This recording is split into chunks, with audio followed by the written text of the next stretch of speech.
इसी कड़ी में आज हमारे साथ AIMIM अध्यक्ष असदुद्दीन ओवैसी हैं।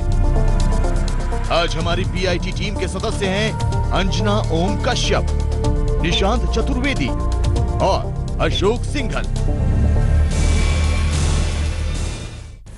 असदुद्दीन ओवैसी जी, आजकल आपकी जुबान में और आपके भाई अकबरुद्दीन ओवैसी की जुबान में कोई फर्क नहीं दिखता है। एक वक्त था जब आप चेहरा थे AIMIM की और वो जुबान थे। अब लगता है आवाज और जुबान, चेहरा और जुबान एक हो गई। 2019 की वजह से? नहीं, जबान वही है, पुरानी जबान है, मेरी सोच भी वही है। आपको ऐसा क्यों लगता है मुझे नहीं मालूम। मुझे ऐसा इसलिए लगता है क्योंकि मजहब की खुलकर बात करते करते अब आप परिवर्तन की भी, धर्म परिवर्तन की बात करने लगे हैं, दाढ़ी छोड़ने की बात करने लगे हैं। मतलब जरा सा जो पर्दा पहले रखते थे हटा दिया है साहब। नहीं, देखिए मैं आपको बता रहा हूँ कि वो स्पीच जो है ना, आप उसको समझे नहीं। ये बताइए कि उर्दू में किरदार किसको कहते हैं, कैरेक्टर, सच्चाई किसको कहते हैं, ट्रुथ। मैंने कहा कि हम अपने किरदार से और सच्चाई से आपको दावत देंगे। अब इसमें फोर्सिबली कहाँ है? तो अफसोस ये है कि वो जो न्यूज़ एजेंसी ने जो तर्जुमा किया, उन्होंने इस अल्फाज को खा लिए। वो स्पीच आज भी है मेरी, मैंने बाद में उसको रीट्वीट किया, उस पर हमारे लोग बताया कि भाई इसमें लफ्ज़ किरदार और लफ्ज़ सच्चाई का इस्तेमाल है। अब अगर उसको वो खा लेंगे और आप लोग नहीं देखेंगे तो मैं क्या? ऐसे भाषण क्यों देते हैं सर जिस पर सफाई देना पड़े? आजकल आप भाषण नहीं भड़काते हैं। ना, कहाँ भड़काते हैं? मेरा काम भड़काना नहीं है, मेरा काम एक सोच देना है। और भाषण देना जरूरी है क्योंकि ये फ्रीडम ऑफ एक्सप्रेशन है, कॉन्स्टिट्यूशन में मेरा राइट है और मैं बोलूंगा। अब इसको तोड़ मोड़ के, या फिर अगर आप उर्दू नहीं समझ रहे हैं तो उसका जिम्मेदार मैं कैसे? क्या ये भी सोच समझ के क्या राहुल गांधी और मोदी जब गले लगते हैं पार्लियामेंट में, सदन में, उसको भी अलग एंगल दे देते हैं? क्या ये भी एक सोच दे रहे हैं आप कि ये गले इसलिए मिल रहे हैं कि दोनों के दोनों अकेले हैं? किस एंगल में, किस दिशा की सोच दे रहे हैं? सही है, बिल्कुल सही है। देखिए, अगर मैं आप में नो कॉन्फिडेंस मोशन लाता हूं पार्लियामेंट में और आपके गलतियों को मैं सामने नहीं रखता हूं और आपसे जाए गले लपेट लेता हूं, तो फिर क्या नो कॉन्फिडेंस है? यानी आप मुझ में, आप में कॉन्फिडेंस है। तो अब ये बताइए फिर। अच्छा, दूसरी बात, यही कांग्रेस के लोग बोलते हैं, अभी भी बोलते हैं कि ये इनके वजह से हमारा वोट कट रहा है। अरे भाई, आप जाके गले मिल जाएंगे मोदी से। नहीं, पर एंगल तो दूसरा दे रहे हैं ना। आपके दोनों सिंगल हैं, दोनों अकेले हैं, दोनों मैंने शादी नहीं हुई दोनों की, इसलिए गले मिल रहे हैं। मैंने आपकी ये सोच क्या है? वो एक लाइटर वेन में मैंने कहा। ये लाइटर वे में, लाइटर वे में बात करते हैं। लाइटर वेन में कहा, बिल्कुल सही है, बिल्कुल सही। क्या कहा था आपने? मैंने लाइटर वेन में कहा कि भाई अभी मिल रहे हैं क्योंकि वो फॉरेन टूर पर नहीं जा रहे मोदी जी। क्योंकि फॉरेन टूर गए तो उनको गले मिलने की बहुत बड़ी आदत है और इनको ही बेचारे तो भी गले मिल गए। जो जनियोधारू हैं मिल रहे हैं। बेचारे मतलब अब वो क्या करेंगे? अब बेचारे। ओवैसी जी, एक बात बताइए, 2019 हर किसी का फोकस वही है, या तो बीजेपी प्लस होगा या कांग्रेस प्लस होगा। कोई एक ऑप्शन क्यों बोल रहे हैं आप? कोई ना कोई अलायंस तो प्रेडिक्शन है। मैं ये जानना चाह रहा हूं। नहीं, आपका प्रेडिक्शन है क्या? प्रेडिक्शन नहीं है, जो चीजें दिखाई देती हैं, तो बीजेपी प्लस या कांग्रेस प्लस। नहीं होगा। तो आपको क्या लगता है फिर क्या होगा? नहीं होगा सर। और आपकी पार्टी देखिए आज 2009 में नेशनल पार्टी, ये कहना चाहते कोई थर्ड फ्रंट आ जाएगा बगैर बीजेपी और कांग्रेस के? मुझे अपनी बात रखनी। 2009 में कांग्रेस को 210 सीट मिले, मिला क्या? सिर्फ घोटाले मिले। 2014 में मोदी को 280 मिले, मिला क्या? सिर्फ मॉब लिंचिंग मिली। तो अब मौका है रीजनल पार्टीज का। अब वो स्ट्रॉन्ग लीडरशिप नहीं चलने वाली। पार्टीज अपने आप सरकार बना लेंगी? आप प्रैक्टिकलिटी की बात करिए। मैं आपकी जिम्मेदारी के साथ कह रहा हूं कि आइंदा जो सरकार बनेगी उसमें बगैर कांग्रेस, बगैर बीजेपी, उसमें रीजनल पार्टीज का बहुत बड़ा रोल होगा। बगैर बीजेपी, बगैर कांग्रेस बहुत बड़ा रोल होगा। उनके बगैर कोई सरकार नहीं बनेगी। आप किस एविडेंस और प्रूफ से ये बात बोल रहे हैं? मैं इसलिए कह रहा हूं कि जो मैं ग्राउंड पर देख रहा हूं, मैं टीवी स्टूडियो में नहीं रहता हूं, ग्राउंड पे रहता हूं। लोग आज बेचैन हैं, बेसब्री से इंतजार कर रहे हैं। लोग तकलीफ में हैं कि ये जो नैरेटिव दिया गया था कि एक स्ट्रांग लीडरशिप, स्ट्रांग पर्सनालिटी और 280 सीट लाई, ये कुछ नहीं हुआ। आप किसके साथ जाएंगे? किसके साथ है? रीजनल पार्टी के साथ? मेरा यकीनन मैं रीजनल पार्टीज के साथ हूं और मुझे मेरा मानना भी है कि ये जो स्ट्रांग लीडरशिप का जो नारा दिया गया था। और इनका लीडर कौन होगा? अरे इसमें देखिए, हिंदुस्तान इतना बड़ा देश है सर, आप मुल्क की तौहीन मत करिए। क्या आप समझ रहे हैं कि सिर्फ कांग्रेस और बीजेपी में काबिल लोग हैं? ये आप ही सोच। नहीं, हरगिज मैं तो पूछ रहा हूं, इस मुल्क में हर पार्टी में बड़े बड़े काबिल लोग हैं जो इन दोनों कांग्रेस बीजेपी से अच्छा सत्ता दे सकते हैं। प्रधानमंत्री? अरे बहुत बनेंगे, बहुत है, बहुत सवाल और 2 सवाल इसमें शामिल है। मुझे आपकी बातों से लग रहा है कि आप महत्वाकांक्षी बहुत होते चले जा रहे हैं राजनीति में। दूसरा आरोप आप कहते हैं, आपके अंदाज में बोलूं अगर आपकी इजाजत हो, जी। हम दाढ़ी और छोड़ेंगे, वो काटेंगे तो हम इसको और छोड़ेंगे। बिल्कुल। ये भड़काना नहीं है तो क्या नहीं। उनको भी छोड़ने पर मजबूर कर देंगे? बिल्कुल। इसका मतलब क्या है? आप कहते थे कि मोहन भागवत अगर छुरा दिखाएंगे तो वंदे मातरम नहीं बोलूंगा। बिल्कुल। अब आप भी वही करना चाह रहे हैं? नहीं, मैं ये कह रहा हूं कि एक इंसान को जबरदस्ती पकड़कर लेकर जाकर उसकी दाढ़ी काट देना और उसको बोलना कि तू पाकिस्तानी है, ये कौन सी बात है बताइए? दाढ़ी छोड़ना तो मेरा एक फंडामेंटल राइट है। और अगर ये लोग ये हरकत क्यों कर रहे हैं कि डर पैदा किया जाए मुसलमानों में, डर पैदा किया जाए कि तुम अपनी इस्लाम की जो मुसलमानों की जो तुम्हारी शनाख्त है, जो संविधान हमको देता है, वो भूल जाओ। इसलिए मैं कह रहा हूं, आज भी कह रहा हूं कि मुझे कोई मेरी दाढ़ी को काटेगा मैं फिर छोड़ूंगा। उसी डर को आप एनकैश करके अपनी महत्वाकांक्षा को पूरा करना चाह रहे हैं। हरगिज नहीं, मैं तो डर दूर कर रहा हूं। कैसे? ये कहकर उन लोगों को, और जो लोग दूसरों को भी दाढ़ी छुड़वाओ। देखिए, क्या मोदी दाढ़ी नहीं है मोदी के पास, क्या करेंगे उसको? आप निकाल देंगे क्या? एक मिनट, आप लेकिन वो ये कह रहे हैं ना कि हम उनको भी दाढ़ी छुड़वाएंगे। किसको छुड़वाएंगे? मैंने ये कहा कि जो लोग हमारी दाढ़ी इसलिए काट रहे हैं कि हम मुसलमान हैं, हम दाढ़ी छोड़ेंगे, गर्दन काटेंगे भी तो इस्लाम पे रहेंगे, और हमारे किरदार से और सच्चाई से। उनको कौन है सर? जो यही संघ परिवार के लोग। मतलब आप दूसरे धर्म के लोगों को ये दाढ़ी नहीं, छुड़वाएंगे? देखिए, हिंदुत्वा में और हिंदू में जमीन आसमान का फर्क है। ठीक है, मैं हिंदुत्वा के लोगों से कह रहा हूं कि हम अपनी सच्चाई से और हमारे किरदार से। कैसे पहचान होगी? बिल्कुल होगी। अगर ये लोग भड़क गए, आपकी बातों में आ गए, कल को किसी के जो आपके भाषण वहां पर थे। अरे सर, अपना अंदाज तो देखिए भाषण देते हैं मैडम। देखिए, वो वैसी जी बिल्कुल अलग होते हैं। बिल्कुल गलत बात है, बिल्कुल होते हैं जनता में। देखिए, इखलाक को मारा गया, कासिम को मारा गया, रकबर को मारा गया, जुनैद को मारा गया, मोहसिन को मारा गया, पेलू खान को मारा गया। कौन सा रिएक्शन हुआ? और वही जाटों को रिजर्वेशन नहीं दिए, पूरा हरियाणा एक हो गया। वही मराठा रिजर्वेशन देख लिया आज क्या हो रहा है महाराष्ट्र में। मुसलमानों के रहनुमा आप ही? हरगिज नहीं, आपको आंध्र के बाहर, महाराष्ट्र के बाहर लोग जमान जब्त होती है आपकी। बिल्कुल। ओवैसी साहब, दाढ़ी कटने की बात आती है, दाढ़ी छोटी करने की बात आती है, तो आपको लगता है आप ही के पास ठेकेदारी है क्या सिर्फ मुसलमानों की? बिल्कुल नहीं है सर, ठेकेदारी। क्यों नहीं एक्सेप्टेंस है आपकी दो जगह के बाहर? बिल्कुल सही है, मैं कोई मुसलमानों के लीडर नहीं हूं, ना कभी बनूंगा, मगर मैं अपनी बात को बेबाक तरीके से सच्चाई को बयान करूंगा और मुझे कोई रोक नहीं सकता। भारत माता की जय की बात आती है तो मैं बोलूंगा नहीं बोलूंगा। क्यों नहीं बोलूंगा? भारत को आप भारत माता नहीं मानते हैं क्या? आप हिंदुस्तान जिंदाबाद बोलने में आपको तकलीफ है? नहीं, उसमें क्या दिक्कत है? अगर कोई व्यक्ति ये कहेगा कि भारत माता की जय बोलिए, उसमें आपको आपत्ति क्या है? बिल्कुल नहीं है, बिल्कुल आप जो चाहेंगे वो होगा। आप नहीं, आप बोलिए, मैं आपका रट पुटक करूंगा, आप मुझे मजबूर नहीं कर सकते। नहीं, मजबूर नहीं, आप मजबूर नहीं कर सकते। मोहन भगवत ने कहा था कि इनको बोलना पड़ेगा। मैं आपसे कह रहा हूं कि आप जबरदस्ती नहीं कर सकते। मैं जय हिंद बोलूंगा, हिंदुस्तान जिंदाबाद बोलूंगा। क्या है, क्या राजनीति है आपकी? क्या चाहते हैं? मेरी राजनीति यह है कि जो कॉन्स्टिट्यूशन में फंडामेंटल राइट्स है उसका इंप्लीमेंटेशन हो। क्या आपका फंडामेंटल राइट ये कहता है कि मुस्लिमों जिंदा रहना चाहते हो तो अपने उम्मीदवार को वोट दो? क्या ये भड़काऊ नहीं? झूठ। मैं आपसे अभी चैलेंज कर रहा हूं, आपने ऐसा नहीं कहा? हरगिज नहीं कहा। मैंने कहा अपनी पार्टी के उम्मीदवार को आप वोट दीजिए। भीड़ की स्पीच है तो मुझे, और उसके बाद हमने जब डाला उसको सही डाला तो आपने उसका नोटिस नहीं लिया। सुजवा में आतंकी हमले में जब शहीद हुए जवानों को लेकर आपने कहा था इसमें से 7 जवानों में से 5 मुस्लिम हैं। बिल्कुल सही, ये कहना जरूरी था? बिल्कुल सही है। इससे क्या मुसलमानों में देशभक्ति नहीं बढ़ेगी?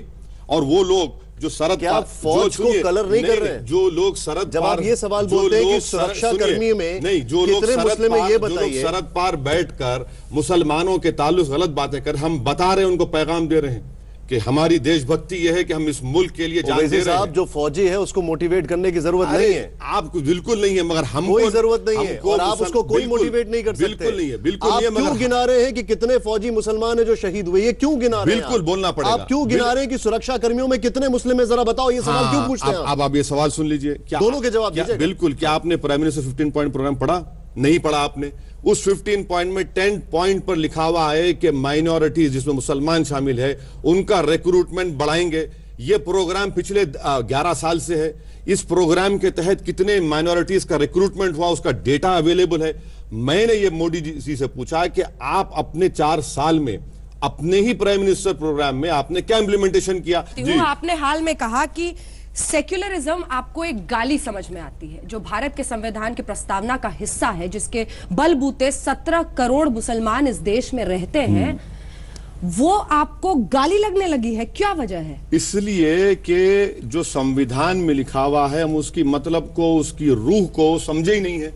और सेकुलरिज्म का मतलब ये बना के रख दिए कि मुसलमान जो है सेकुलर नाम निहाद सेकुलर पार्टी गुलामी करे।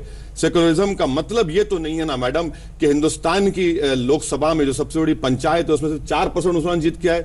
सेकुलरिज्म का हरगिज मतलब तो ये गलती तो इन सेकुलर पार्टीज की है, दूसरे पार्टीज की है। सेकुलरिज्म का मतलब तो ये नहीं है कि बीजेपी एक मुसलमान को टिकट ना दे गुजरात में, कर्नाटक में, यूपी में। सेकुलरिज्म का हरगिज मतलब तो ये नहीं है कि कांग्रेस के प्रेसिडेंट मंदिरों को जाए और मस्जिद को ना जाए। सेकुलरिज्म का मतलब तो यह नहीं है कि आप आरएसएस के हेडक्वार्टर पर जाकर जो मुसलमानों को सांप कहता है उस आदमी को आप बाजू लाकर अपने इफ्तार दावत में बिठा लेते हैं।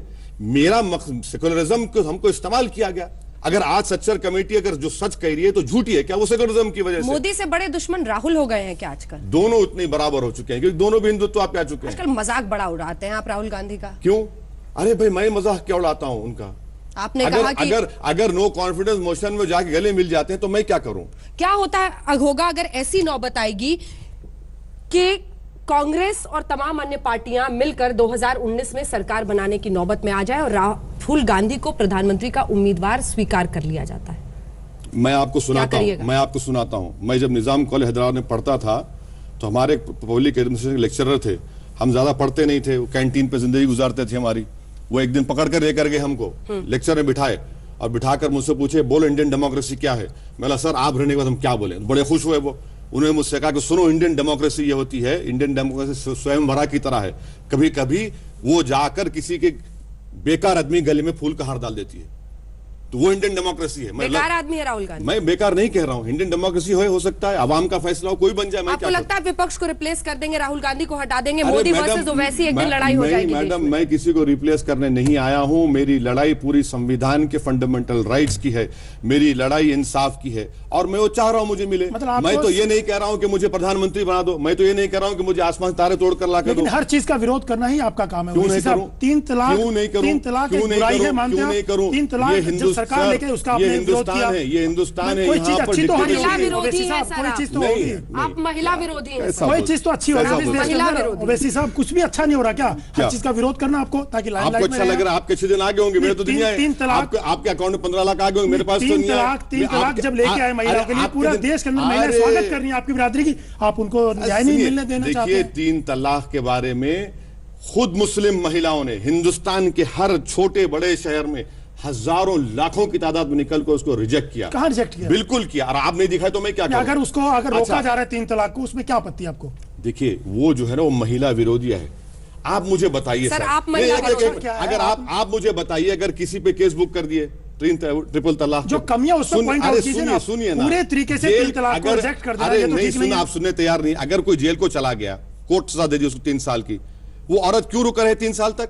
और 3 साल के बाद जब ये निकलेगा ये पागल, वो औरत बोलेगी आइए चलिए शादी की अमेंडमेंट हो सकता है। एक सेकंड, एक दलील है, मैं बताती हूँ। ये जो आप नुस्ख एक एक करके बता रहे हैं, बहुत एक सेकंड, डिवोर्स में भी ऐसा ही होता है। क्या? वो महिला बाहर छूट जाती है और उसके बाद जब भी जो केस चलता है वो आगे चलता है, वो अलग हो जाती है। 3 साल तक औरत फंसी रहे क्या? वो जिससे बनकर शादी कर सकती है? कैसे नहीं कर सकती? नहीं कर सकती। यही तो हम बता रहे हैं आपको। उस कानून में लिखा हुआ है कि अगर उसको 3 साल तक इंतजार करे, बिल्कुल कोर्ट अगर कन्विक्ट करेगा तो मैरिज विल एग्जिस्ट। वो बिल कह रहा है।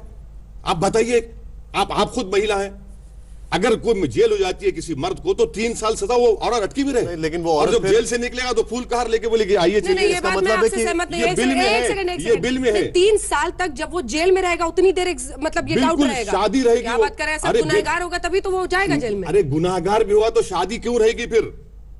शादी नल एंड वॉइड होनी चाहिए। नहीं हो, बिल्कुल होनी चाहिए। हलाला पर क्या सोचते हैं? हलाला तो है ही नहीं अब, इसलिए कि सुप्रीम कोर्ट ने कही दिया है उस जजमेंट में के ट्रिपल तलाक में होता ही नहीं है। सर पढ़े हुए तो आप लंदन के हैं, एक बात सुनिए। अरे पढ़े हुए तो आप लंदन के हैं, जजमेंट का हवाला दे रहा हूं आपको। आप सिर्फ इसलिए ऐसे कानूनों का विरोध कर रहे हैं क्योंकि आपको लगता है मोदी क्रेडिट ले जाएगा। अरे मोदी, नरेंद्र मोदी को क्रेडिट ना मिले। अरे मोदी एक मुसलमान को टिकट नहीं देता है गुजरात में, एक मुसलमान कर्नाटक में नहीं देता, और आप मुसलमान की वोट देने की बात करेंगे।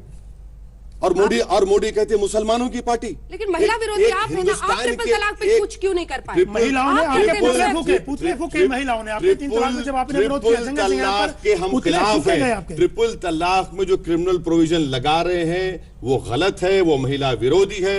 अगर मोदी को इतनी मोहब्बत है तो आप एक 10,000 करोड़ का या 1,000 करोड़ का प्राविधान करिए ना बजट में, कि जो मुस्लिम औरत को ऐसा होगा हम देंगे, गवर्नमेंट देंगे। नहीं, जो अन्य धर्म की महिलाएं हैं वो डिवोर्स होती है, उनके लिए तो कोई प्रावधान नहीं है, क्यों अलग से किया जाए? फिर आपको चाहिए वो बाजा बजाते हैं, हर बात पे पैसा आप बाजा बजाते हैं, मेरी माएं बहनें मुस्लिम माएं बहनें, अरे क्या बात है? तो किया ना उन्होंने, कदम उठाया ना, क्या किया? ट्रिपल तलाक पर आप क्या किया? मुस्लिम पर्सनल लॉ मैडम बोर्ड के एक बात, मेंबर हैं, रकबर खान की बीवी बेवा हो गई, उसकी फिक्र नहीं है। अखलाक की माँ मोहताज हो गई, उसकी बीवी बेवा होगी, वो महिलाओं की फिक्र नहीं है। कासिम को मारा गया, उसकी फिक्र नहीं है। शमशुद्दीन को दाढ़ी पकड़कर मारते हैं, उसकी बीवी की फिक्र नहीं है। अगर आप ये कहते हैं कि अभी का लॉ भी जो है वो ठीक नहीं है, तो इतने दिनों तक आप लोगों ने ट्रिपल तलाक को क्यों बर्दाश्त किया? वो इतनी सारी महिलाएं परेशान होती रही, आप लोगों ने क्यों उसको सहन किया? सर आप चलिए, आपको भी जवाब देता हूं। आप लोग देखते नहीं है ना, हिंदुस्तान में मुसलमानों के कम्युनिटी में सोशल इवल्स को एरेडिकेट करने का काम कौन कर रहा है? ये लोग जो टीवी पे आके बैठते हैं, मुस्लिम पर्सनल लॉ बोर्ड, गली कूचों में, गांव में जाकर। हम ये कह रहे हैं कि मैरिज एक सिविल कॉन्ट्रैक्ट है, इसमें आप क्रिमिनल प्रोविजन नहीं लगा सकते। इसका आप याद रखिए। हमारे सुनिए, हमारे क्रिमिनल प्रोविजन सिर्फ एक थ्रेट परसेप्शन है सर। अरे क्या बात है सर, थ्रेट परसेप्शन की वरना उदाहरण है किस तरीके से औरतों को छोड़ा गया है। थ्रेट परसेप्शन का लफ्ज इस्तेमाल होता है चीन के खिलाफ, पाकिस्तान के खिलाफ, वो थ्रेट परसेप्शन है हमको। अच्छा, घर की बंद चार दीवारी में पति कुछ भी करते रहे और महिला बर्दाश्त करे? सर आप थ्रेट बिल्कुल नहीं बर्दाश्त करें, तो फिर क्या करें? सिविल कॉन्ट्रैक्ट है शादी, क्रिमिनल प्रोविजन नहीं है। अच्छा एक बात बताइए, अडल्ट्री के बारे में क्या ओपिनियन है आप लोगों को तीनों का? अडल्ट्री के बारे में बताइए। बिल्कुल गलत। मैंने आपसे पूछा कि ट्रिपल तलाक के दरमियान अगर महिला उत्पीड़न सहन करती है, परेशान होती है, वो ठीक है। आप लोग इतने दिन तक चुप रहे, वो ठीक है। आपको अगर कोई चेंजेस हुआ तो आपको कानून में दिक्कतें लग रही लगता है हम खामोश बैठे, तो फिर महिलाएं क्यों परेशान होती है? आपको लगता है हम खामोश बैठे? हरगिज नहीं है। क्या किया फिर आप लोगों ने? बिल्कुल हम कोशिश कर रहे हैं खत्म करने की, और आज भी कर रहे हैं कि जो मुसलमान ऐसा करेगा उसका सोशल बाइकआउट होगा। और हम आपसे ये भी गुजारिश करें, आप कह रहे लाइए डेटा बताइए। चलिए डेटा बताइए। आप डेटा नहीं दे पाते, और सिर्फ अपने मुसलमानों में नफरत पैदा करने के लिए कि महिलाओं से नाइंसाफी करते हैं। यकीनन ये सोशल ईवल है, यकीनन सोशल ईवल है। आपको मालूम सर, 2 साल में 1 लाख महिलाओं की इज्जत लूटी गई हिंदुस्तान में। कौन जिम्मेदार है इसका? कौन जिम्मेदार है बताइए? जबकि हमने निर्भया का कानून बना दिया फांसी देने का। अब बताइए, आप फांसी दे रहे हैं मगर फिर भी महिलाओं का रेप हो रहा है, शेल्टर में मासूम बच्चों के से नाइंसाफी हो रही है। सर ये जो मर्द है ना, इसके दिमाग में जो गंदगी है उसको निकालना पड़ेगा, तभी जाकर ये महिलाओं से तो आप एक संघ और बीजेपी की निकालने की कोशिश की। अगर वो ताजमहल की सफाई की बात करते हैं। सवाल और है अशोक, एक सेकंड, क्योंकि ये वहां पर रहना जरूरी है। आप तो खुद कहते हैं कि आप बच्चों के लिए बहुत काम करते हैं, प्रोग्रेसिव हैं। मेरा सवाल आपसे ये है कि all India Muslim personal law board ने कोर्ट में क्या कहा था सर? कहा था कि वो बीवियों को पीट देंगे, मार देंगे जान से। बिल्कुल, वो नया नेक्स्ट हमने एफिडेविट दाखिल किया, उसमें हमने कहा, दूसरी बात भी कही, उसका भी जिक्र करिए आप, उसका भी जिक्र करिए। लेकिन आपने शुरू में कहा, तो ये तो सोच है सर। मैडम ये जो सोच है ना, ये जो हिंदुस्तान के क्यों आप पे भरोसा करें? आप मुझ पे नहीं, हर हिंदुस्तान के हर मर्द में ये गंदगी भरी हुई है। औरतों से कौन इंसाफ करता है? 2 साल में 1 लाख औरतों का रेप होगा, मासूम बच्चों का शेल्टर होम में रेप होगा। अब बताइए क्या करेंगे? हम तो कानून बना दे कैपिटल पनिशमेंट। लेकिन हलाला तो इंस्टीट्यूशनलाइज रेप है ना? नहीं, आपको अपने मजहब की नाराजगी मोल नहीं लेनी है, इसलिए आप आवाज नहीं खोलते अपनी। हरगिज नहीं। अगर हलाला हो रहा है, रेप का केस बुक होना चाहिए उसके ऊपर। इसका इस्लाम से कोई ताल्लुक ही नहीं है, कोई ताल्लुक नहीं है। ताजमहल की सफाई अगर हो रही है, उसमें भी आपको आपत्ति है? आप कह रहे पहले संघ और बीजेपी के नेताओं का दिमाग साफ होना चाहिए। देखिए, अगर सफाई हो रही तो आपको आपत्ति, उसमें भी आपत्ति है। औरतों का, बच्चों का रेप हो रहा है, कौन कर रहा है? आसमान से एलियंस आ रहे? मर्द ही तो कर रहा है ना, मर्द ही तो कर रहा है। अगर उनका गंदगी साफ, कौन साफ करेगा? सर पहले इंसान की गंदगी साफ करिए पहले, तभी जाकर ताजमहल की अगर सफाई कर रहे हैं योगी आदित्यनाथ, सफाई की बात की जा रही है, उसमें भी आपको आपत्ति है? और उससे पहले क्या बोलते हैं कि ताजमहल क्या था? क्या कहते हैं संघ परिवार के लोग? सच नहीं कहते क्या कि आक्रमण की निशानी है वो? क्या निशानी? कहना है कि मुगल आए और यहाँ पर अपनी उन्होंने इमारतें बना दी हैं। तो इसका मतलब ये है कि फिर जो इनसे पहले जो जैन मजहब थे उनका क्या हुआ? जो बौद्ध थे उनका क्या हुआ? कहां तक रुकेगी बात? राजस्थान मध्य प्रदेश में खड़ा होंगे क्या? क्योंकि जहां जहां मुसलमान होते हैं वहीं आप जाते हैं चुनाव लड़ने। क्यों नहीं जाएंगे? बराबर जाएंगे। इलेक्शन लड़ना है, हमारी जिंदगी का मकसद है। मैं तो कोई रोड का कॉन्ट्रैक्टर नहीं हूं, ना मेरे पास कोई इरिगेशन का कॉन्ट्रैक्ट है, ना मैं 2G 3G का वो काम करता हूं, ना मेरा पास कोई मीडिया चैनल है। मेरा काम इलेक्शन लड़ना है। राजस्थान और मध्य प्रदेश अभी फैसला नहीं हुआ, लेंगे फैसला। फिर भी किसी एक राज्य पर, मध्य प्रदेश पर सर? एनआरसी के ड्राफ्ट पर आपकी क्या राय है? ड्राफ्ट है वो, फाइनल नहीं है। उस पर क्या राय है? और वो घुसपैठी का अमित शाह इस्तेमाल किया, क्या सुप्रीम कोर्ट ने घुसपैठी का इस्तेमाल किया? अमित शाह को अपने अल्फाज वापस लेना पड़ेगा, इसलिए कि उनके बगल में बैठकर राजनाथ सिंह ने घुसपैठी का इस्तेमाल नहीं किया। जो हो रहा है झूठ का, एनआरसी का जो ड्राफ्ट का काम हो रहा है, ये सही है गलत है? एनआरसी का काम देखिए, 1200 करोड़ रुपए खर्चा हुए, 50,000 एम्प्लॉइज काम किए, 9,000 आउटसोर्स हुए, और क्या कर रहे हैं हम लोग? खुद बीजेपी के 2 एमएलएस का नाम नहीं, चीफ मिनिस्टर आसाम के सिक्योरिटी पर्सनल का नाम नहीं, फखरुद्दीन अली अहमद प्रेसिडेंट के भाई के खानदान का नाम नहीं, जबकि फखरुद्दीन अली अहमद के बेटे जेएनके के चीफ जस्टिस रह चुके हैं। और बता रहे हैं कि उसमें अभी करेक्शंस होंगे। करेक्शन होंगे, हो सकता है होंगे, बिल्कुल। लेकिन आपको ये पूरी एक्सरसाइज के ऊपर आपकी क्या राय? देखिए, ये एक्सरसाइज हो रही है, एक्सरसाइज हो तक घुसपैठी नहीं कह सकते उनको। अवैध घुसपैठिया क्यों नहीं कह सकते? बिल्कुल नहीं कह सकते, बिल्कुल कह सकते, नहीं कह सकते।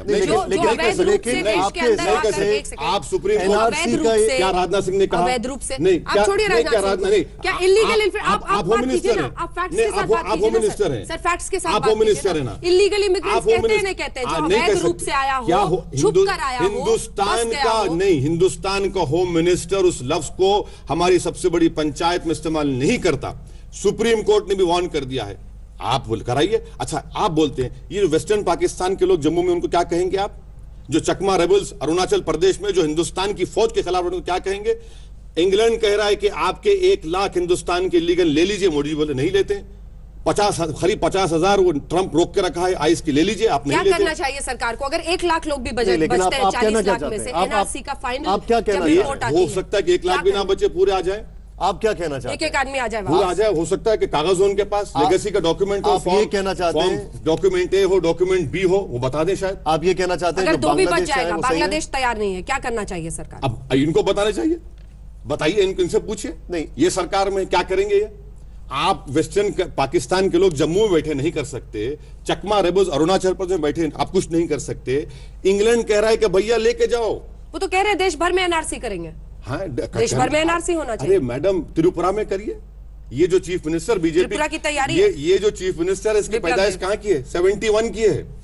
ये भी फंस जाएगा। करिए, त्रिपुरा से स्टार्ट करिए। चलिए, ये बताइए आपकी बोली से कि दाढ़ी छोड़ेंगे, उनकी दाढ़ी छुड़वाएंगे मुसलमानों अपने। मैडम, ये जो सुनिए आप, ये जो हिंदुस्तान, ये जो और आरएसएस की इतनी मदद कर रहे हैं। नहीं, आप गलत कर रहे हैं, आपकी राय गलत है। ये जो मुल्क में जो खौफ दहशत का माहौल है कि गाय के नाम पे मुसलमान, गाय के नाम पे दलित और दाढ़ी के नाम पे पाकिस्तान, ये ऐसे माहौल में आवाज उठाना जरूरी है। अगर हम खामोश बैठ जाएंगे तो आने वाली नस्ल कहेंगे कि हमारे जो बड़े थे वो गूंगे हो चुके थे, और यही टाइम है बोलने का। ये मेरा फंडामेंटल हिंदू पाकिस्तान पे क्या कहेंगे? शशि थरूर ने जो हिंदू पाकिस्तान कहा, हालांकि उनकी पार्टी ने अपने आपको थोड़ा अलग रखा उस बयान से, आपको लगता है कि कुछ ज्यादा ये बयानबाजी हो रही है? हिंदुस्तान कभी पाकिस्तान नहीं बनेगा इंशाअल्लाह ताला। ये हमारे पास फंक्शनल डेमोक्रेसी है। पंडित नेहरू से लेकर हमने इलेक्शन करवाए सिवाय के इमरजेंसी के दौर में, कभी नहीं बनेगा। और देख लीजिए पाकिस्तान में क्या हुआ, हाफिज सईद हार गया, वो तमाम जो कट्टरपंथी जो टेररिस्ट ग्रुप थे पूरे हार गए। वो बताइए फिर आप, हिंदुस्तान एक फंक्शनल डेमोक्रेसी है। और ये बार बार मुझसे क्यों पूछते पाकिस्तान के बारे में? कोई दाढ़ी वाला दिख गया पाकिस्तान, मुझे क्या करना है पाकिस्तान से? नहीं, आप एक नेता हैं, सांसद। अरे छोड़िए ना, मुझे क्या करना है पाकिस्तान? 70 साल पहले हमने छोड़ दिया, हमने गए नहीं। आपसे हिंदुस्तान के लिए सवाल पूछ लेता हूं, और ये सवाल मैं आपसे पूछने वाला था एनआरसी को लेकर। जब आप लोग एनआरसी का हम लोग जिक्र करते हैं तो आप बोलते हैं कि घुसपैठिए मत बोलिए, ये मत बोलिए। देखिए, राजनाथ सिंह ने कहा, पॉइंट नोट सर, आपने अपने चैनल पे राजनाथ सिंह का स्टेटमेंट लाइव दिखाया। अगर कोई वहां से इलीगली आया है तो आप चाहते हैं कि वो इस देश के रिसोर्सेज पर देश के रिसोर्सेज को खत्म करे, प्रक्रिया पूरी हो जाए, और उसके बाद, और इस बात को याद भी रखिए आप कि हम यूनाइटेड नेशंस के कई डिक्लेरेशंस और ट्रीटीज को साइन कर चुके हैं। हम आपसे सिर्फ इतना ही कह रहे हैं कि ये बीजेपी से कहिए, वेस्टर्न पाकिस्तान के जो लोग जम्मू में क्या करेंगे, जो चकमा रेबल्स अरुणाचल प्रदेश में क्या, फिर कश्मीरी पंडितों पे आप क्या कहेंगे? कश्मीर, सर बहुत अच्छा सवाल किया। मैं आपसे जिम्मेदारी के साथ कह रहा हूं कि असदुद्दीन ओवैसी इज्जत के साथ उन कश्मीरी पंडित की वापसी का ख्याल है। और मैं पूछना चाहता हूं मोदी अमित शाह से, कितने पंडितों को लेकर गए आप 4 साल में? एक को नहीं लेकर गए। और इलेक्शन आएगा तो कश्मीरी पंडित कौन ले जाते? बराबर मैं तायद में हूं, कश्मीरी पंडित लेके जाइए जम्मू को। आप नहीं लेकर गए, आप तो उनका वोट हासिल किए। ये तो नाकामी है उन लोगों की। एक बात जो मोदी की आपको अच्छी लगती हो, क्या? नरेंद्र मोदी की क्यों अच्छी लगे मैडम? आप डरते होंगे, आप मुझे अच्छी क्यों लगना क्यों जरूरी है? क्यों लगता है आपको हम लोग डरते? अरे नहीं मालूम, देखिए कहीं स्क्रीन ब्लैक ना हो जाए, कहीं स्क्रीन ब्लैक ना हो जाए, आप फायदा पहुंचाते हैं, स्क्रीन ब्लैक ना हो जाए, आप फायदा पहुंचाते हैं, कहीं स्क्रीन ब्लैक ना हो जाए, कहीं से कोई कट ना कर दे, कहीं से फोन ना आ जाए, वापस आइए फोन ना आ जाए आप लोगों को। वापस आइए, कहते हैं कि आप ही मोदी और अमित शाह का एजेंडा आगे ले जाते हैं। जो सवाल इन्होंने पूछा था आप गुस्सा गए थे, लेकिन नहीं गुस्सा नहीं है मैडम। अरे मैं तो 3 लोग मेरा 3rd डिग्री कर रहे हैं, मैं तो बैठा हूं आपके सामने। और ये अच्छी बात है, आजकल नेता बड़ा डरते हैं, चाहते हैं कि सवाल क्यों रहे हैं? जो अंजना भी पूछ रही है सवालों से बच कहां घुमा रहे हैं? आरोपों से डर क्यों रहे हैं? खाली आरोप लगाना काम नहीं आपका। ओवैसी साहब से डरने वाले हैं, मोदी से डरने वाले हैं। सवाल पूछिए। सवाल पूछिए अंजना। 2 ही चीज पर आप बोलते हैं ओवैसी जी, एक तो मुसलमानों पर और एक दलितों पर। मुझे लगता है कि आपकी ये कोशिश है, हर चीज संविधान मेरा बेस है, समीकरण, कॉन्स्टिट्यूशन मेरा बेस है, और संविधान में मुसलमानों की चीजें निकाल के बोलते हैं आप। मुस्लिम प्लस दलित राजनीति क्यों नहीं आपको करते? संविधान से तकलीफ, आपको तकलीफ क्यों संविधान से? आपको संविधान से तकलीफ नहीं है, आप सिर्फ एक समुदाय की बात करते हैं, आप देश की बात क्यों नहीं करते? मजहब विशेष की आप क्यों नेता बन तो परेशानी आपकी, देश की बात कीजिए। आप संविधान को नहीं मानने वाले, आप संविधान को नहीं मानने वाले, आप संविधान को नहीं मानने वाले। संविधान को मानेंगे तो देश चलेगा सर, देश चलेगा, देश चलेगा संविधान से।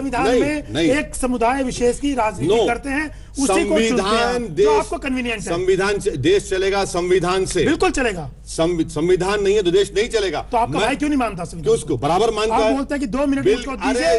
अच्छा ये बताइए कितनों पे केस बुक हुआ कि नरेंद्र मोदी ने जब गुजरात का राइट्स हुआ नहीं कहा था कि 1 के बदले 5 पैदा करते हैं?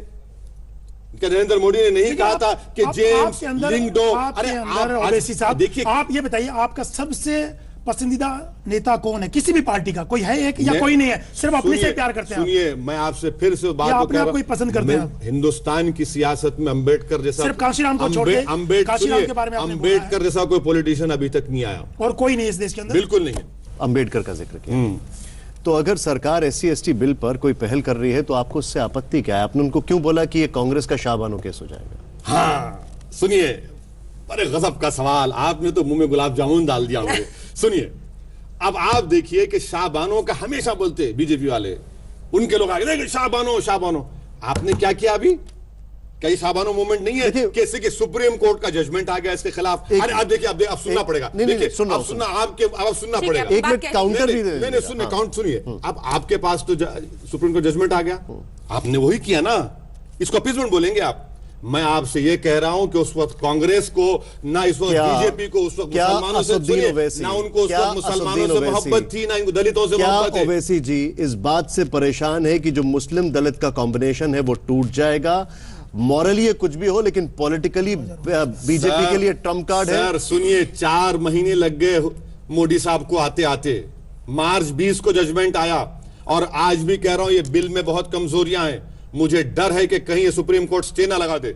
अगर इस बात का है या डर दलित वोट बैंक खिसकने का है? अरे सर, दलित तो निकल चुका है, दलित तो सवाल ही पैदा नहीं होता। ये जो मूछ रखने पर मारना, घोड़ी पर बैठने पर मारना, शादी की बारात लेकर नहीं जाना, आप समझ रहे मोदी को वोट देंगे?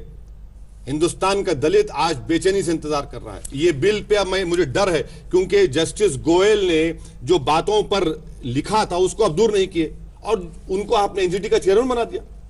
आप ये समझ रहे हैं कि बिल लाकर कुछ हो जाएगा? आप इसको 9 शेड्यूल में क्यों नहीं डालते? 2019 का चुनाव कैसे देखते हैं आप? मोदी वर्सेस राहुल होगा, वो तो अगर वो होगा, अगर मुद्दा होगा तो सबसे बड़ा मुद्दा, अगर वो होगा तो फिर तो गई बात, गई भैंस पानी में। वो तो नहीं होना चाहिए। क्या होना चाहिए? होना चाहिए कि Modi versus regional parties, Modi versus regional parties. BJP चाहती है कि मोदी वर्सेस कांग्रेस हो जाए, वो हम होने नहीं देंगे। आप खुल के कह रहे हैं कि राहुल गांधी जहाज डुबो देंगे? नहीं, हम देखिए, कांग्रेस भी जानती है इस बात को, कांग्रेस भी जानती है इस बात को कि सबको लेकर ही कुछ किया जा सकता है। वो बोल नहीं रहे हैं, मगर उनको भी मालूम इस बात का, एहसास है उनको कि भाई सबको लेना पड़ेगा।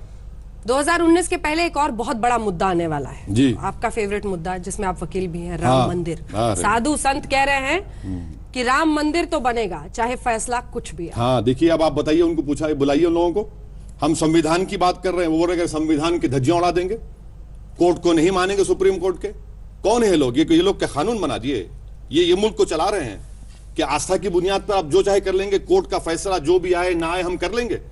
अनारकी हो जाएगी मुल्क में आप कह रहे मैडम। बाबरी मस्जिद बननी चाहिए वहां नहीं, पे? कोर्ट का इंतजार तो करना चाहिए कम से कम। बिल्कुल, मैं हमेशा कह रहा हूं कि इस कोर्ट का फैसला आने दीजिए, कोर्ट के फैसले के हर एक को पाबंद होना है, मैं भी पाबंद होऊंगा। तो आप तो कह रहे बाबरी मस्जिद बननी अरे चाहिए सर, अगर कोर्ट का फैसला मेरे हक में आता है, क्या करेंगे आप? कोर्ट के फैसले की तो से पहले आप तो कह रहे हैं कि नहीं, ये होना चाहिए नहीं, वहां पे। कोर्ट का फैसला आएगा, आस्था की बुनियाद पर नहीं आएगा, जो सुप्रीम कोर्ट ने भी कह दिया कि एविडेंस की बुनियाद पर होगा फैसला। अभी तो इस्माइल फारूकी का डिसाइड करेंगे कि क्या इस इस्माइल फारूकी क्वेश्चन को कॉन्स्टिट्यूशन बेंच को रेफर करना है, उसके बाद देखिए क्या होता है। 100 करोड़ की आस्था वाले राम मंदिर से असदुद्दीन ओवैसी को परेशानी मैडम, क्या है? राम मंदिर से, राम में जिसको आपको आस्था है, किसी को मुझे उससे कोई तकलीफ नहीं है, यकीन होना चाहिए। मैं आपसे कह रहा हूं कि यह मसला जो है कॉन्स्टिट्यूशन बेंच पर है, यह मसला एविडेंस का है, और जब कोर्ट का फैसला आएगा तो कोर्ट का फैसला ना मेरी आस्था पर ना आपकी आस्था पर दिया जाएगा। कोर्ट का फैसला आएगा तो लॉ ऑफ एविडेंस की बुनियाद पर आएगा, और जो डॉक्यूमेंट जो पेश कर सकेगा। लेकिन एक अलग दुनिया है जो इंसानी सोच पर भी चलती है, आस्था पर चलती है, मक्का मदीना, और वहां पर जो आस्था है, और ऐसे ही राम की जन्मभूमि को लेकर जो आस्था है। मक्का मदीना की जो आस्था है ना मैडम, वो कॉन्स्टिट्यूशन से टकराती नहीं है। मक्का मदीना मेरे लिए बहुत अजीज है, मगर मुझसे ज्यादा हिंदुस्तान यहां पर है, मेरा मुल्क मेरे लिए है। वो कॉन्स्टिट्यूशन से टकराती है या फिर मुट्ठी पर ऐसे लोगों से टकराती है जो ये मानते हैं कि नहीं हमारी नाक चलेगी। किसकी नाक चलेगी? मतलब हर हाल में मस्जिद को ही हम महत्वपूर्ण मानेंगे और उसी की सुप्रीम कोर्ट का फैसला अगर आएगा तो आपको ही मानना पड़ेगा, मुझे ही मानना पड़ेगा ना। आप ये क्यों भूल जाते हैं कि कोर्ट ने नहीं कहा था कि कोर्ट से बाहर सेटलमेंट करने की कोशिश करो। मैडम देखिए, उसका क्या अर्थ था? सुनिए, वो भी तो जस्टिस कहर ने ही कहा था। जस्टिस कहर ने कहा सिविल प्रोसीजर एक्ट के तहत अगर पूरे पार्टीज राजी हुए तो खुद दूसरी तरफ राजी नहीं हुए, हम क्यों नहीं होते? बिल्कुल आपका दिल क्यों नहीं बड़ा हो इसलिए नहीं, इसलिए कि सुप्रीम कोर्ट ये आखिरी अपील कोर्ट है, एपेक्स कोर्ट है, इसके बाद कोई कोर्ट नहीं। वही तो कह रहा है सर कि दिल खोलिए, बड़ा कीजिए जरा। नहीं, सुप्रीम कोर्ट सिर्फ एक ओरल ऑब्जर्वेशन था, ये ओरल ऑब्जर्वेशन कुछ था, तो मतलब था उसका। अरे जब हम देखिए, माजी में कई कोशिशें हुई, वो नाकाम साबित हुई। आज आप कराइए, सुप्रीम कोर्ट तो देख रहा है, सीज ऑफ द मैटर है, सुप्रीम कोर्ट का आएगा फैसला, देखेंगे क्या होता है। उससे पहले आपने अच्छा सवाल किया, कभी उनको बुलाकर पूछे थर्ड डिग्री में, क्या भाई साहब आप बड़े हैं संविधान बड़ा है, आपकी आस्था बड़ी है संविधान बड़ा है, पूछ लीजिए उनसे। दिल तो छोटा हो गया। अरे दिल का नहीं है मामला, दिल हमारे है। नहीं, कभी जस्टिस कहर ने कहा बातचीत करिए, मैडम, दिल कोशिश कीजिए। दिल कब जुड़ेंगे? गले मिलने से दिल नहीं जुड़ते, गले मिलने से दिल नहीं जुड़ते। दिल जब उस वक्त मिलेंगे जब इंसाफ होगा, और इंसाफ किस बुनियाद पर होगा? संविधान के ऊपर होगा। और जब इंसाफ होगा तो दिल मिलेंगे, सोच मिलेगी, सब होगा। मगर अगर आप बोलेंगे नहीं मैं ही सच्चा हूं और मैं ही बड़ा हूं और मैं अपनी ताकत के बलबूते पर 56 इंच की बुनियाद पर तुमको कुचल दूंगा, हम नहीं मानेंगे इस बात को। लेकिन ये कौन 2019 में कह रहा है? सबसे बड़ा मुद्दा क्या होने जा रहा है? 2014 में विकास मुद्दा था, करप्शन मुद्दा था। 2019 में आपको क्या लगता है क्या मुद्दा होने जा रहा है? नौकरी मिली बच्चों को? नहीं मिली। 2 करोड़ नौकरी। आप हद तो ये हो गए, आप लोग पूछते नहीं है कि हमारे कम्युनिकेशन कोड्स को हमको गुलाम बना रहे हैं, जिस तरह हम गुलामी की अंग्रेजों की, अमेरिका के। आप कम्युनिकेशन एग्रीमेंट साइन करें अमेरिका से, मोदी जी। ये आपकी मोहब्बत है हिंदुस्तान से कि आप कम्युनिकेशन कोड यूएस की आर्मी को देंगे, हमारे बेसिस पे आएंगे, हमारे कम्युनिकेशन को वो शेयर करेंगे हमारे दुश्मनों से, और आप साइन करने जा रहे हैं। आप बताइए कि LIC का पैसा, गरीबों का पैसा आप एक फेल्ड बैंक में लगाएंगे। GDP आप 7% बोल रहे, जिसमें एक्सपोर्ट 0% है। कौन सा जादू की छड़ी है जो बगैर एक्सपोर्ट के 7% हो रहा है? हमारे सिपाही मारे जा रहे हैं, कश्मीर बर्बादी की तरफ जा रहा है। तो भाई यही मुद्दे होंगे। गाय के नाम पर आप जुल्म कर रहे हैं। जिस तरह कांग्रेस की सरकार को स्कैम के नाम पे जाना जाता था, मोदी की लेगेसी ये मॉब लिंचिंग के नाम पे लोग याद रख रही है। इम्तिहान, और इस इम्तिहान में शामिल है ये कहना कि असदुद्दीन ओवैसी तो जिन्ना की तरह है। क्या जवाब है? अरे ये पागल है, ये लोग पागल हैं बिल्कुल ही। इनको मेंटल अस्पताल में डालना चाहिए, असालम में। इनको ये सोचना पड़ेगा, भाई साहब 70 साल हो गए मुल्क को आजाद होकर, हमारे बुजुर्गों ने जिन्ना को ठुकराया, और उसके बावजूद भी एक 4वीं 5वीं नस्ल आ चुकी है, अब फिर भी मुझे जिन्ना से कंपेयर करते हैं। इनके दिमाग की गंदगी है, इनकी दिमाग की नफरत है मुसलमानों के ताल्लुक से, कि हमको जिन्ना के बारे में कुछ नहीं मालूम, हम जिन्ना को जानते भी नहीं है। हमको हिंदुस्तान के संविधान से मतलब है, हमको हिंदुस्तान के ख्वाजा गरीब नवाज की उस आस्थाने से मोहब्बत है, और आप 70 साल के बाद भी जिन्ना से कंपेयर करते मुझे। फोटो हटा दी जाए अलीगढ़ से। अरे आप बोलिए अलीगढ़ वालों को, बोलिए मुझे क्या करना है जिन्ना से। मुसलमान दिखते कि जिन्ना, मुसलमान दिखते कि पाकिस्तान, मुसलमान दिखते कि पॉपुलेशन, मुसलमान दिखते कि औरतें का तलाक। अरे भाई कभी मेरे दूसरे मसाइल पे तो बात करो। पॉलिटिकल रिप्रेजेंटेशन क्यों नहीं है मेरा? क्यों हिंदुस्तान के संसद में सिर्फ 4% मुसलमान जीत कर आते? क्यों नहीं आप टिकट नहीं देते? क्यों मुझ में गरीबी ज्यादा है? क्यों मेरे में ड्रॉप आउट ज्यादा है? इस पर बात नहीं होगी। ये बीजेपी का ध्यान बटाओ टेक्निक है। फिर वही रहबरी शुरू हो जाएगी जो कांग्रेस पार्टी करती थी। ध्यान बटाओ, नौकरी की बात मत करो, महंगाई की बात मत करो, ध्यान बटाओ। ओवैसी साहब, जो आपने अभी अभी कहा उस पर थोड़ा सा एक काउंटर है मेरा। आपने अभी अभी जिक्र किया कि गरीबी ज्यादा है, ड्रॉप आउट ज्यादा है। ये भी तो बात सही है कि खुद सच्चर कमेटी ने कहा कि यहां पर औरतों को पढ़ाया नहीं जाता ज्यादातर। ये भी तो कहा गया था क्या कि औरतों को मुस्लिम समाज में पढ़ाया नहीं जाता। सर, ये भी तो कहा गया था कि पॉपुलेशन ज्यादा है। ये भी सच्चर कमेटी ने कहा था। आज आप बिल्कुल प्रिपेयर करके नहीं है। आप चलिए आप कर दीजिए। आप सचिन तेंदुलकर को जैसा लॉलीपॉप दे रहे मारने के लिए। सुनिए आप, मैं पिछले 10 साल से कांग्रेस की सरकार से इनसे कह रहा हूं कि जो मुसलमानों को माइनॉरिटी स्कॉलरशिप मिलती है, pre matric, post matric, merit cum means, please demand driven करिए। सरकार के आंकड़े कहते हैं कि 85 लाख मुसलमानों के बच्चे और बच्चियां जो हैं वो स्कॉलरशिप नहीं मिलती उनको, और ये झूठ बोलते हैं मुख्तार अब्बास नकवी। चलिए, आपको 2 चीजें नजर आएंगी मुस्लिम दलित बस्तियों में, शराब खाने नजर आएंगे आपको, पुलिस स्टेशन नजर आएगा आपको। और ये डेलिबरेटली किया जाता है? बिल्कुल किया जाता है, डेलिबरेटली। हम स्कूल की डिमांड करते हैं, आप पुलिस स्टेशन खोल देते हैं। हम अस्पताल की डिमांड करते हैं, आप जुए खाने, शराब खाने खोल देते हैं। बिल्कुल सही है। चलिए बताता हूं मैं आपको, लिख जाके दिखाऊंगा मैं आपको। 2019 के रन में रहबर बनने और रहबरी के बीच में जो सवालों का आपने सामना किया असदुद्दीन ओवैसी जी, उसके लिए बहुत बहुत धन्यवाद। क्योंकि आजकल कई नेता ऐसे होते हैं जो सवालों से भागते हैं। नहीं, लेकिन हर सवाल का 3rd डिग्री में उसी रण की तरह आपने सामना किया। धन्यवाद, शुक्रिया।